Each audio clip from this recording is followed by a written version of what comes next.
The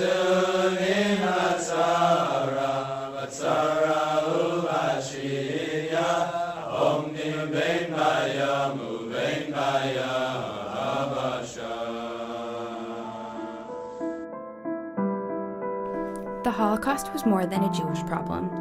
The Holocaust was and is a human problem. This is why it's so important that we learn about this historical event.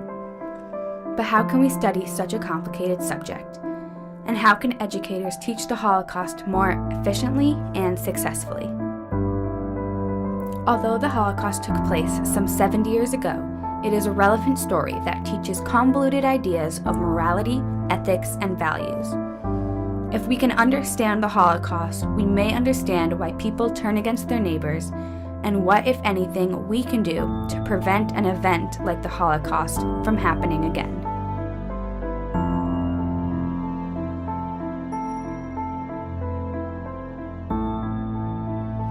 In the next few videos, you will watch a telling of the Holocaust that includes many of its complexities, but this is only the tip of the iceberg.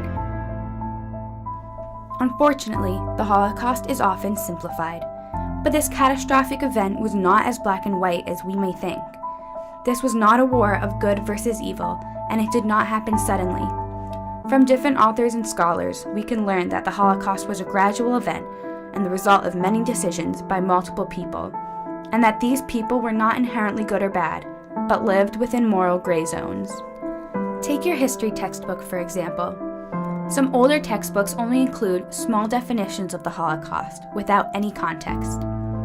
Definitions that describe the Holocaust as the mass murder of the Jewish people and other minorities by the Nazis, but give no additional context or information. Other textbooks may designate a chapter to addressing the Holocaust, but these are often vague and exclude crucial details, like dates and motivation. Significance is placed on phrases like the final solution, which may be a term you're familiar with, but then give no information on what exactly that means and what led to the final solution. Perhaps Holocaust education shouldn't be bound to the subject of history. Maybe it should be covered in social studies, psychology, sociology, and a range of curricula. Connecting the Holocaust to different areas of learning may help us to better define it and understand it in all of its complexities. One problem with trying to define the Holocaust, however, is that it is indefinable. Every survivor has a different story. Every historian approaches the Holocaust from a different lens. Even the exact origin of the Holocaust isn't clear. Some say it came about due to a long trend of historical anti-Semitism or bias against the Jewish people. Others say that it was Adolf Hitler alone who prompted the events. We can never know for sure, but we can learn about the possibilities and the outcomes.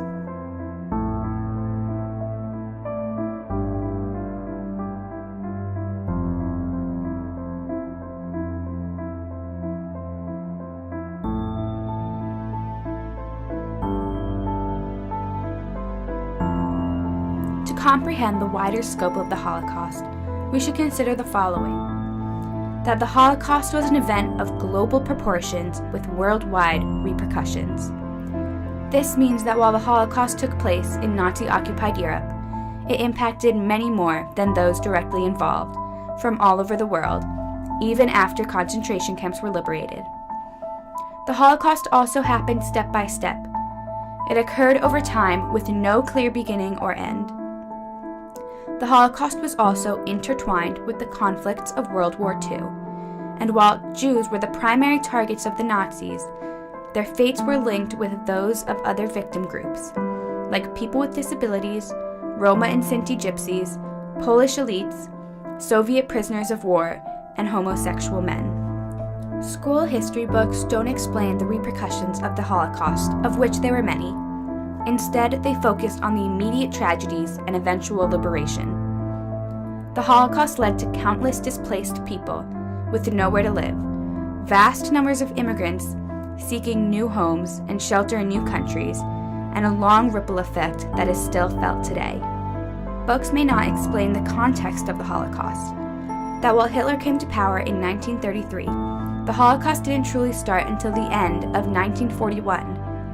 that in order for the Holocaust to happen, different conditions needed to exist to create a very specific setting in which the Holocaust could take place. Though the destruction of the Jews was the main intent, many, many others were victimized by those in power. At that time, not one person or family was untouched by the impact of the Holocaust. So why don't most high school and middle school books cover in detail everything that we know? Many authors don't know where to start.